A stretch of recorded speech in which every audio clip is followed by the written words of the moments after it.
Hello and welcome to this week's Geek TV. I'm Alex Fletcher, Digital Spy's Deputy Editor, or as I'm fondly known in the YouTube comments, the Fat One. Joining me to offer his expert views on this week's episode, the dark thriller, Kill the Moon, is Digital Spy's TV Editor, Morgan Jeffrey. Say hello, Morgan. Hello.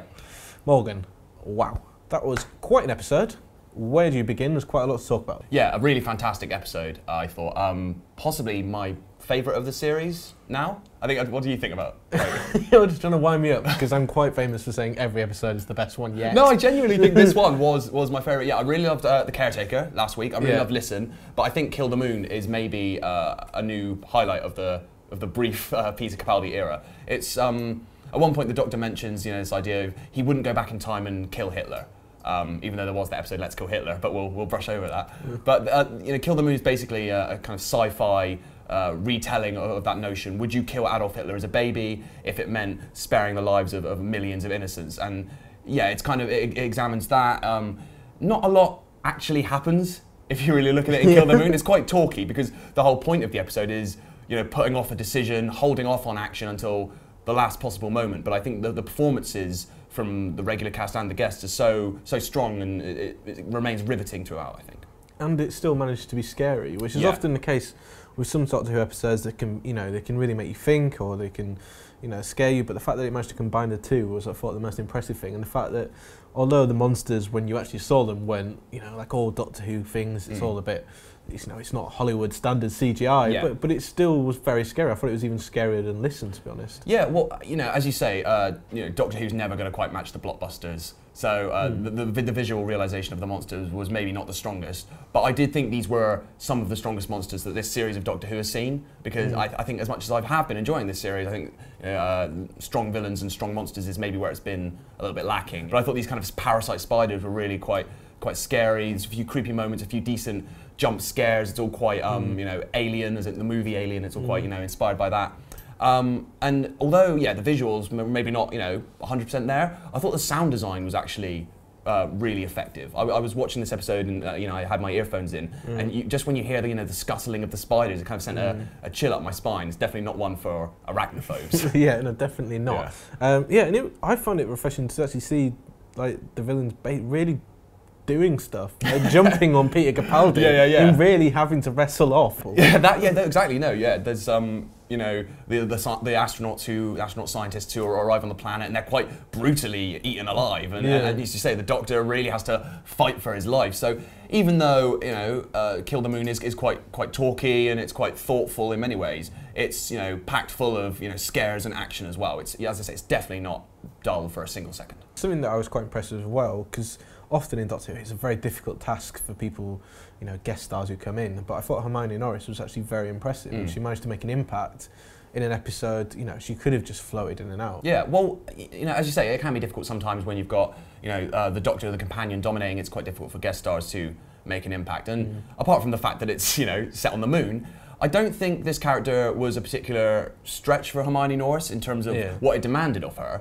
But, that whole thing that she does of being quite icy and quite remote and quite glacial, she is absolutely brilliant at that one thing. It's nothing we haven't seen before, but she is brilliant at it. It's kind of like what she did in Spooks, but in space. I think the really fascinating thing about this episode was the way they've evolved the relationship once more between the Doctor and Clara, Peter Capaldi and Jenna. That dynamic was taken up a whole entire fresh notch, which would have been easy just to take a step back after recent episodes in them to just being the Doctor and his friend, the companion. But they've really sort of ratcheted up this investigation into, her having doubts about the Doctor and doubting whether he is a good man again. Yeah, you really get the sense this series, I think, that their relationship is evolving. As you say, there's been a real slow burn character progression for Clara, which in the previous series she didn't have any character progression or development at all to speak of.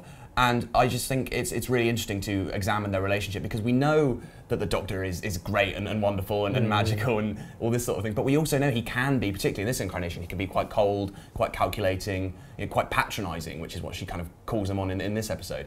And we've seen him do it so many times, you almost don't expect anything to come of it. He treats her quite badly sometimes, and so when she does just completely call him up on it in that final TARDIS scene, which I think that is actually my favourite scene of the episode. It comes as a surprise, but it's brilliant, and I think, as you say, it's something we've never seen in the Doctor-companion relationship before. And for me, I think Jenna Coleman's been brilliant this series. She's finally been given some material that's kind of worthy of her. And that scene in particular, I think, is maybe the best she's been, you know, throughout her entire Doctor Who tenure. We've just got time for one question from our readers this week. This week it's from Mikey McDonough. He asks, which monster, Morgan, would you bring back if you could only have one? Who would it be? This is kind of like a half one because they have been brought back, but you know, the Ice Warriors, which we saw in Cold War. But that was, you know, that was a single Ice Warrior, a solitary Ice Warrior. I think it'd be really interesting if there was a story where they were back en masse. Beyond that, and also actually the Zygons, who were kind of... You got your wish last year. You think we discussed this last year, and you said you wanted the Zygons back. I love the Zygons. Stephen Moffat was clearly watching. He said, Morgan wants the Zygons, I'm writing them in. He's clearly a regular Geek TV viewer. But, the thing was with the Zygons, and I think Moffat admitted this afterwards, is that they were very much, you know, a background element in the 50th anniversary special because, of course, you had, you know, multiple Doctors and Time Wars and Daleks. You know, they were kind of window dressing. I think it'd be really interesting to do a kind of full-blooded Zygon adventure. So I'm still rooting for the return of the Zygons. Also, again, I did bring this up before, but the Sea Devils, who are the aquatic cousins of the Silurians. I would love to see the Sea Devils back. And also, I've gone far, far beyond one, but this is a big question to ask a Doctor Who fan. I'd love to see the Axons back, who are a John Pertwee threat from the 70s, and they only made one appearance, and they've got a lot of potential. So, what did the Axons do? The Axons, they like brought this element to Earth that was meant to, it made things bigger. So don't snigger. So the idea was that you could transform a chicken into a giant chicken and solve world hunger, but really they were just big, horrible bastards. Yeah. Who was the character? I told you the other week. I was watching a classic episode of Doctor Who. Who was the big villain in that? Well, I think he should be brought back. Since we've been doing Geek TV, you've sort of transformed from a novice to a kind of moderate Doctor Who fan yourself. Yeah. And you told me you were watching the 3 Doctors on the Horror Channel. Yes. And that was Omega. Yeah, Omega.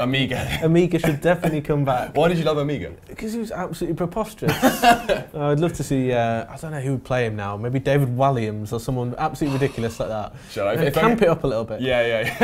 If only David Walliams hadn't already been in Doctor Who. Well, yeah. But you know, who hasn't been in Doctor Who They now? brought back Capaldi. Bring back Walliams as Omega. Yeah, there we go. Just for you. If Moffat is watching, and we know he is. Yeah, we do. Walliams as Omega. And I'm sure that has enraged millions of you, that outrageous suggestion, and I apologise.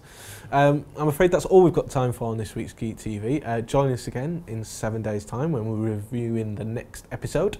See you then.